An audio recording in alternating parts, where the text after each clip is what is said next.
ஆற்றுவார் ஆற்றல் பசி ஆற்றல், அப்பசியை மாற்றுவார் ஆற்றலின் பின்.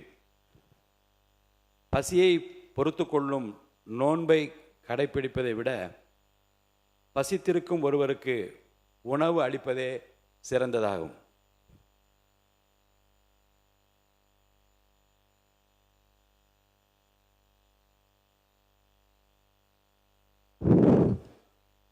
ரெண்டாயிரத்தி 26-27 ஆண்டுக்கான மானிய கோரிக்கைகள் மீது விவாதம் வாக்கு.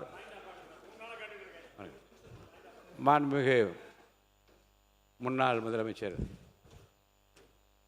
திரு எடப்பாடி கே பழனிசாமி அவர்கள். மாண்புமிகு பேரவைத் தலைவர்களே, சட்டப்பேரவை விதி எண் 55 கீழ் அவசர பொது முக்கியத்துவம் நிகழ்வு குறித்து பேரவையுடைய கவனத்திற்கு மயிலாடுதுறை மாவட்டம் திருமுல்லை வாசல் ஊராட்சி தொடுவாய் கிராமத்தைச் சேர்ந்த 4 மீனவர்கள் சவுதி அரேபியாவில் தங்கி மீன்பிடித்து தொழில் ஈடுபட்டு வந்தார்கள். மீன்பிடி தொழிலில் இவர்கள் ஈடுபட்டிருந்த பொழுது இவர்களை ஈரானிய கடற்கொள்ளைகள் தாக்குதல் நடத்தியுள்ளார்கள்.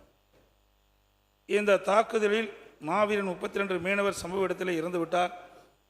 மேலும் பால்ராஜ், சங்கர் மற்றும் மணிகண்டன் ஆகிய 3 மீனவர்களும் படுகாயத்துடன் சவுதி மருத்துவமனையில் சிகிச்சை பெற்றுவதில் ஏற்பட்ட அவசியம் குறித்து வாதிக்க வேண்டுமாய் அவனுடைய கவனத்தை கொண்டு வரேன்.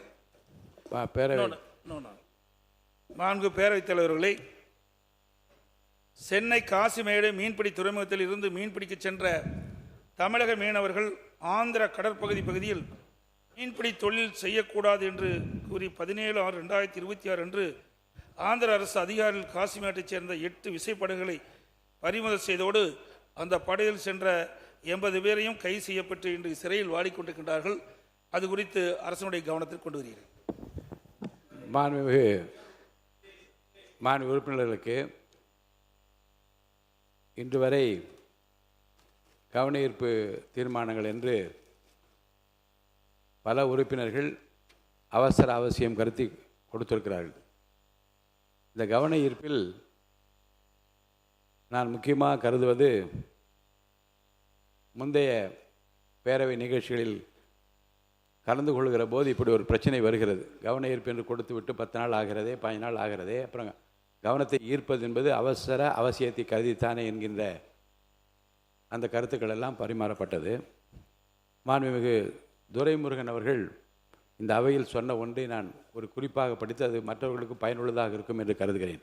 மாண்புமிகு பேரவைத் தலைவர் அவர்களே, மாண்புமிகு எதிர்க்கட்சி தலைவர் அவர்கள் ஒரு கவன ஈர்ப்பு அறிவிப்பை கொடுத்திருக்கிறேன், பேச வேண்டும் என்கிறார். நீங்கள் அந்த கவன ஈர்ப்பு அறிவிப்பை எடுத்துக்கொள்கிறேன் என்று சொல்லி அதற்கு பிறகுதான் அவரை பேச அழைக்க வேண்டும். முதலில் மாண்புமிகு அமைச்சர் அவர்கள் அதற்கு பதில் சொல்ல தயாராக இருக்கிறார்களா என்று பேரவைத் தலைவர் அவர்களை கேட்டுக்கொள்ள வேண்டும். இந்த இரண்டும் நிகழ்ந்த பிறகுதான் அனுமதிக்க வேண்டும்.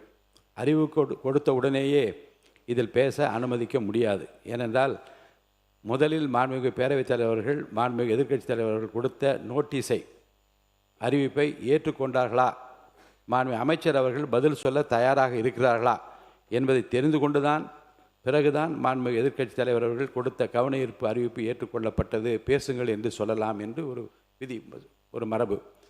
ஆனால் துறையிடமிருந்து அந்த பதில்களெல்லாம் வரப்பெற்றவுடன் எடுத்துக்கொள்வதுதான் மரபாக இருந்திருக்கிறது. ஆனாலும் கூட அவசியத்தை கருதி இதில் எத்தனை அக்கறையோடு உறுப்பினர்கள் இருக்கின்றார்கள், நம்மால் தேர்ந்தெடுக்கப்பட்டவர்கள் ஒரு நிகழ்வு ஏற்படுகிற போது எவ்வளவு அக்கறையோடு நமக்காக குரல் கொடுக்கின்றால் என்று மக்கள் தெரிந்து கொள்ள வேண்டும் என்பதற்காகவும் சம்பந்தப்பட்ட பாதிக்கப்பட்ட மக்களுக்கு ஒரு ஆறுதலாக அது இருக்கும் என்ற அடிப்படையிலே தான் மென்ஷன் செய்யுங்கள், பதிவு செய்யுங்கள் என்று நான் சொன்னேன். இப்போது பதிவு செய்திருக்கின்றீர்கள். உரிய நடவடிக்கைகள் அரசால் எடுக்கப்பட்டு வரும். விரிவான விளக்கமான அறிக்கையோ பதிலோ கிடைத்த பிறகு அதை நான் உங்களுக்கு அறிவிக்கின்றேன்.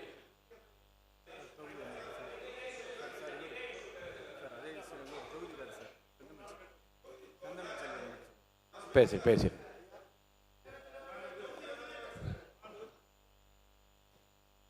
மாண்புமிகு பேரவைத் தலைவர் அவர்களே, நேரம் 0 ஹவரில் இதுக்கு முந்தைய இருந்த அரசாங்கம் எல்லாமே முக்கிய பிரச்சனை குறித்து அரசுடைய கவனத்துக்கு கொண்டு வருவது வழக்கம்.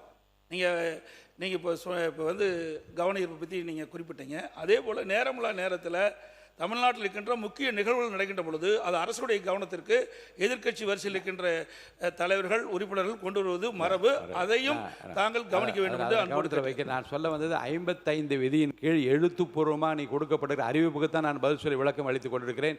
மாண்பு உறுப்பினர் சிவகுமார் முடிச்சிட்டுமே.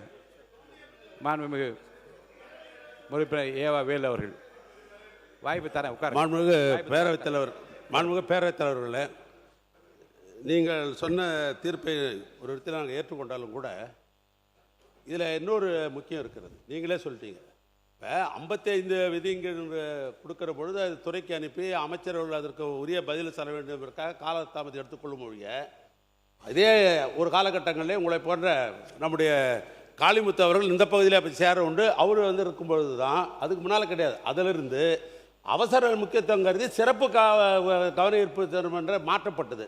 அதனால் ஒரு அவசரம் கருதி தான் சில பிரச்சனைகள் நாங்கள் எழுப்புகிறோம். அது போய் ஒரு 15 நாள் சென்று 20 நாள் சென்று அதுக்கு பதில் வந்தால் அதுக்கு பொருள் இருக்காது. ஆனால் நீங்கள் இந்த நாங்கள் 55 தான் கொடுக்கறதுக்கு எங்களுக்கு இருக்குது. அதை சிறப்பு கவனமாக்குற அதிகாரம் உங்களுக்கு தான் இருக்குது. அதனால் நீங்கள் சிறப்பு கவனமாக அவசரத்தை கருதி நீங்கள் எடுத்துக்கணுன்றது தான் ஏற்கனவே நடைமுறையில் இருக்குது. அண்ணன் துரைமுருகன் சொன்னது 55 ரெகுலராக வரதுக்காக தான் அவர் சொன்னார். வழிய சிறப்பு கவனத்தை நீ கட்டாயம் எடுத்துக்கணும். நான் சொன்னதும் 55 விதியின் கீழ் கவன ஈர்ப்பு தீர்மானமாக நீங்கள் எழுத்துப்பூர்வமாக கொடுத்துட்டு நானும் சொல்லிக் கொண்டிருக்கிறேன். ஏற்கனவே இருமுறை இதே அவையில் சிறப்பு கவன ஈர்ப்பு தீர்மானமாக சிலவற்றை ஏற்றுக்கொண்டு நாம் விவாதித்திருப்பதை நீங்கள் அறிவீர்கள். அந்த நடைமுறை தொடரும். பிளே ஸ்டோர் மற்றும் ஆப் ஸ்டோரில் இருந்து பாலிமர் செயலியை QR கோடு மூலம் பதிவிறக்கம் செய்யுங்கள். செய்திகளை உடனுக்குடன் பெறுங்கள்.